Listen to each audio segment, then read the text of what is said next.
बच्चों बेटा कक्षा 3 व 4 यहाँ पे 3 लिखा हुआ है, लेकिन कक्षा 4 के लिए भी यही है।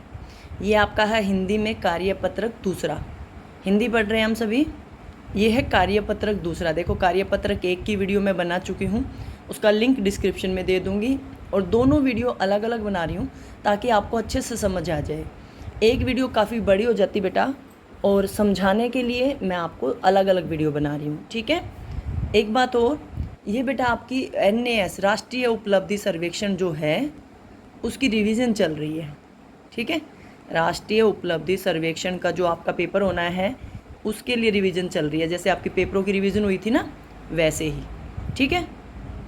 तो बेटा कक्षा 3 4 के लिए कार्यपत्रक 2 को करेंगे। आंसर्स आपको दे रखे हैं, जैसे पेपरों से पहले रिवीजन की थी, आंसर्स दिए थे। यहाँ पे भी आंसर्स आप लोगों को दे रखे हैं। मैं सिर्फ आप लोगों को समझाने के लिए वीडियो बना रही हूँ, ठीक है। आगे बढ़ने से पहले आप सभी से एक छोटी सी रिक्वेस्ट है, जो लोग मेरे चैनल पे नए हैं या आप लोग पहले से भी जुड़े हुए हैं और आपने अभी तक मेरे चैनल को सब्सक्राइब नहीं किया, तो प्लीज़ मेरे चैनल को सब्सक्राइब कर लीजिए, ताकि बेटा सॉल्यूशन वीडियो जल्दी जल्दी आप तक पहुंच जाए, आपको सारा काम समझ में आ जाए, और NS के लिए भी और वैसे भी आपकी बहुत अच्छी तैयारी हो जाए, ठीक है। सभी बच्चे चैनल को सब्सक्राइब करेंगे। चलिए अब बात करते हैं हिंदी में क्या आता है। एक पैराग्राफ आता है जिसको पढ़ के आंसर्स देते हैं, एक कविता या पोएम आती है जिसको हम पढ़ के आंसर देते हैं, और एक पिक्चर आती है जिसको आंसर्स देते हैं, ठीक है।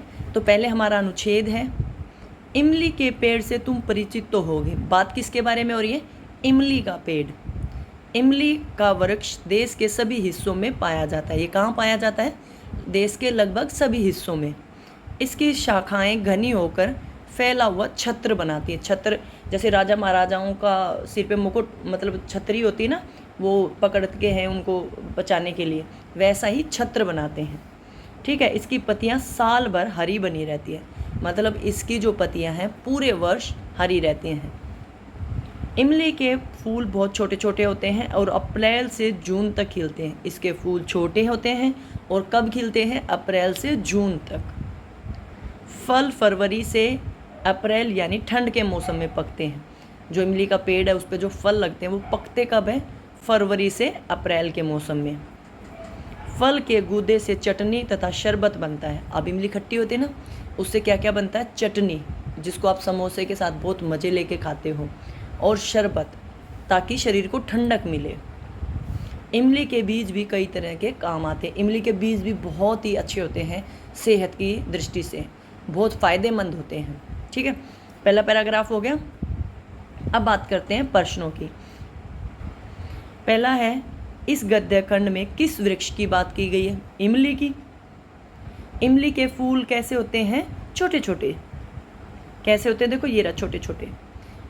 चटनी और शरबत बनाने के लिए इमली का किस भाग, मतलब बीज का इस्तेमाल करते हैं, गूदे का या छिलके का? क्योंकि इमली पे छिलका भी बहुत सख्त होता है, तो बेटा गूदे का।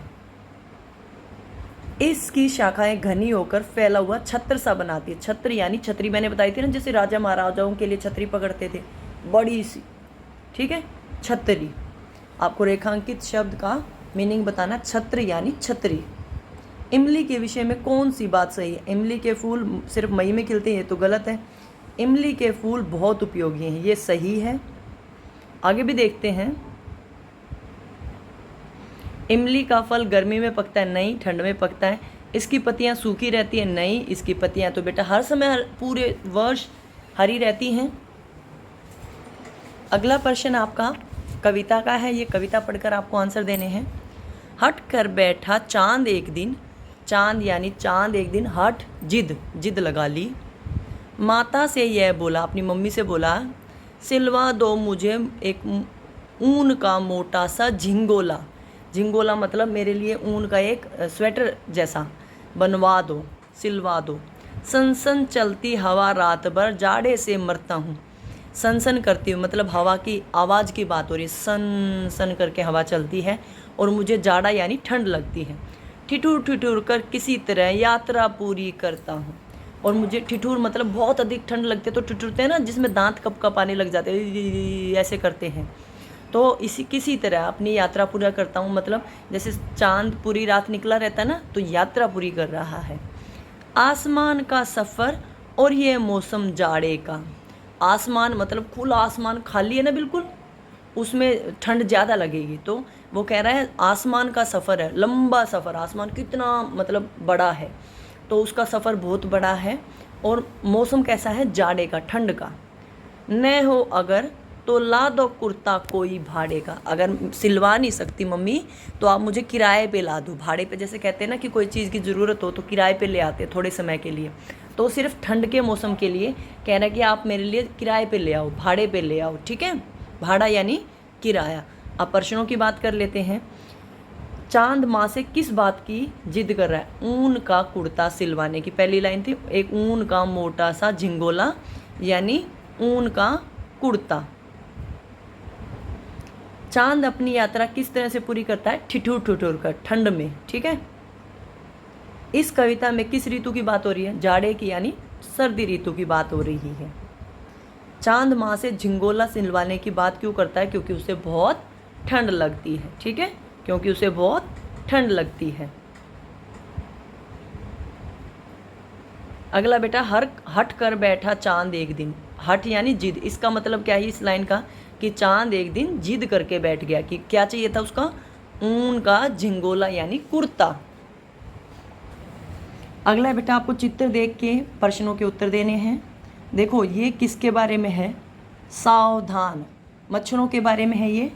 और क्या क्या बातें लिखी हुई हैं कि आप चित्र देखो, इन तरीक़ों से कूलर में पानी से, नलके के पास पानी इकट्ठा होने से, पेड़ पौधे, ये शायद पता नहीं साफ दिखाई नहीं दे रहा क्या है, डस्टबिन है या पेड़ पौधों की जड़ों में पानी इकट्ठा होने से, खाली बर्तनों में पानी इकट्ठा होने से मलेरिया, डेंगू, चिकनगुनिया हो सकता है। इसके लिए बचाव के उपाय बताए हैं। आसपास पानी जमा ना होने दें, गड्ढों को भर दें, पानी के बर्तन, टंकी, कूलर को साफ रखें, हर हफ्ते सुखाएं। तालाबों में मछलियां छोड़ें ताकि वे मच्छर का लार्वा खा ले। मच्छरदानी का इस्तेमाल करें। जमा हुए पानी पर मिट्टी का तेल छिड़कें। ये बचाव के तरीके भी दे रखे हैं आप लोगों को, समझ में आ गई। आपको मच्छरों से बचाव के तरीके बताए गए हैं और मच्छरों से क्या क्या बीमारी होती हैं, डेंगू, मलेरिया, चिकनगुनिया, उनके बारे में बताया है। इस विज्ञापन में किसके बारे में बात की गई है, कोरोना, चेचक, मलेरिया। ऑप्शन में मलेरिया है, अगर यहाँ कुछ और होता, डेंगू, चिकनगुनिया, तो ठीक कर देते। तालाबों में मछलियाँ छोड़ने से क्या होगा, वो अंडे का लार्वा खा लेंगी। यहाँ पे पढ़ा था ना, मछलियाँ छोड़ दें ताकि वो अंडे का लार्वा खा ले, यानी अंडे जो मच्छर के अंडे हैं उसको खा ले, ठीक है, मछलियाँ छोड़ने से। यह विज्ञापन किस बारे में है, लोगों को जागरूक करने के बारे में है कि मच्छरों से कौन कौन सी बीमारी होती है, ठीक है, लोगों को जागरूक करने के बारे में। समझ आ गया। अगला बेटा, विज्ञापन में गड्ढे भरने के लिए क्यों कहा गया, ताकि उनमें मच्छर पैदा ना हो, मच्छर पनप ना सके, ठीक है। और ये भी ठीक है कि आसपास पानी जमा, अच्छा ये लिखा हुआ हो सके, हो ना हो सके, अगर ये ना होता ये होता तो ये भी ठीक माना जाता। जमा हुए पानी पर मिट्टी का तेल छिड़के। इसमें रेखांकित शब्द का क्या अर्थ है, जमा हुआ पानी, इकट्ठा हुआ पानी, जो पानी इकट्ठा हो गया हो किसी कारण से एक जगह पे, वो क्या होता है, जमा हुआ पानी, ठीक है, बहुत सारा पानी इकट्ठा हो जाना। समझ में आ गए सभी को। यहाँ पे आपकी जो वर्कशीट है वो कंप्लीट हो गई है। सभी बच्चे इसको पूरा कर लेना। ये हमारा कार्यपत्रक 2 था। कार्यपत्रक 1 की वीडियो भी बनाई है, कार्यपत्रक 2 की भी बनाई है। दोनों को समझ समझ के करिएगा बेटा, ठीक है।